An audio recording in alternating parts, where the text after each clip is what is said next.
My grades don't matter. He isn't who he says he is.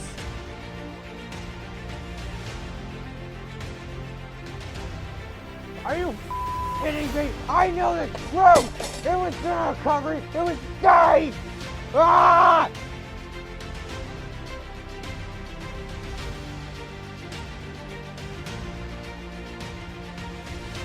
Get those cameras out of here! The facts speak for themselves. I will uncover the truth.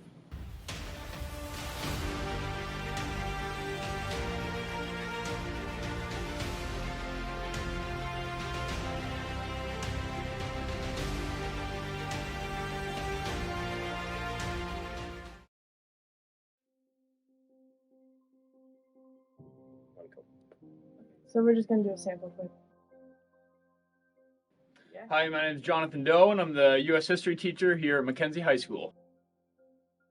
Jonathan Doe had his claim to fame just 8 months ago after a nearly life-ending accident. But since then, rumours of his accident being staged have come to light.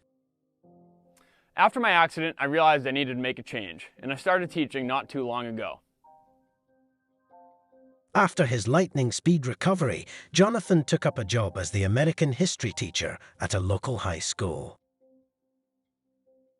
Before, I was just a free-spirited 27-year-old guy just barely getting by in life. Now look at me, one of the youngest, best high school history teachers this place has ever seen. I'd say my favorite era of history to teach about would be the presidents, particularly Abe Lincoln. He was just such an amazing guy. He did so much to give back. Getting rid of slavery, preserving the Union, you know.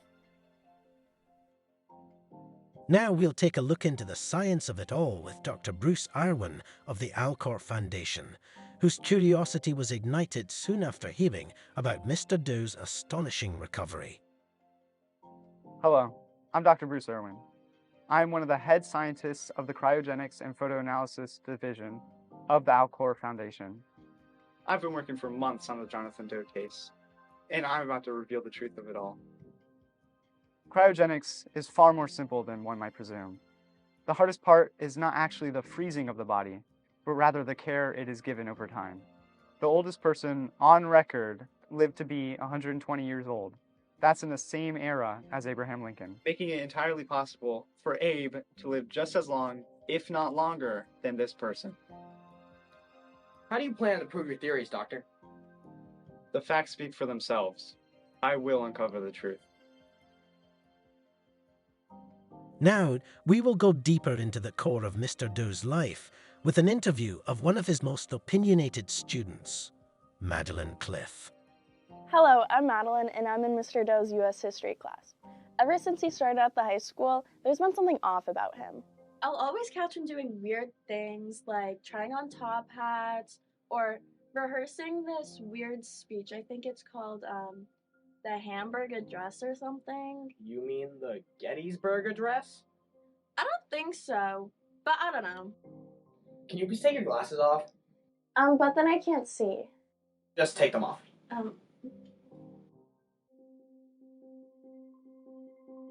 I think he's on to me, though, knowing about him, because he just fails all my assignments. Are you sure you're not mad just because he's failing you? My grades don't matter. He isn't who he says he is. Maddie doesn't know what she's talking about. She's just a kid, she's not even passing, so obviously she's gonna go up against me. I honestly don't know what the big deal is, even if I was Abraham Lincoln. It's not like he was an evil guy or anything. And anyway, I couldn't be him. The man got shot in the head. And for all these petty scientists and conspiracists, go ahead and try and figure it all out. You'll never catch me. Because there's nothing to catch. Now Madeline will show us some footage she has, supposedly catching Mr. Doe red-handed. We're gonna go sneak up on Mr. Doe. 427. Get those cameras out of here! Now let us say hello to lone wolf conspiracist, self-proclaimed doctor, Mr. Adrian Finkelberg, who's been obsessing over the Jonathan Doe case since it was first released to the public. Hello, my name is Dr. Finkelberg. I'm not a doctor. I don't have a PhD, but I like to consider myself a doctor. I've been researching Jonathan Doe for the past 6 months, and I'm confident Jonathan is not who he says he is. I know he's Abraham Lincoln. Mr. Doe is a well-liked history teacher here at this local high school, but I suspect he's not who he says he is. It's all in the facts.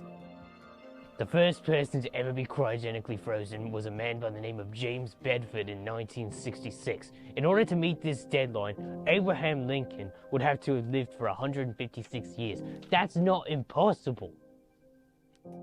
Are you just using your conspiracies as a claim to fame because you're jealous of Jonathan's amazing recovery after his accident? Are you Kidding me? I know the truth! It was not a recovery, it was staged! Ah! The question still stands. Is Jonathan Doe really who he says he is? Or is it all a facade to help him lean back into society unnoticed?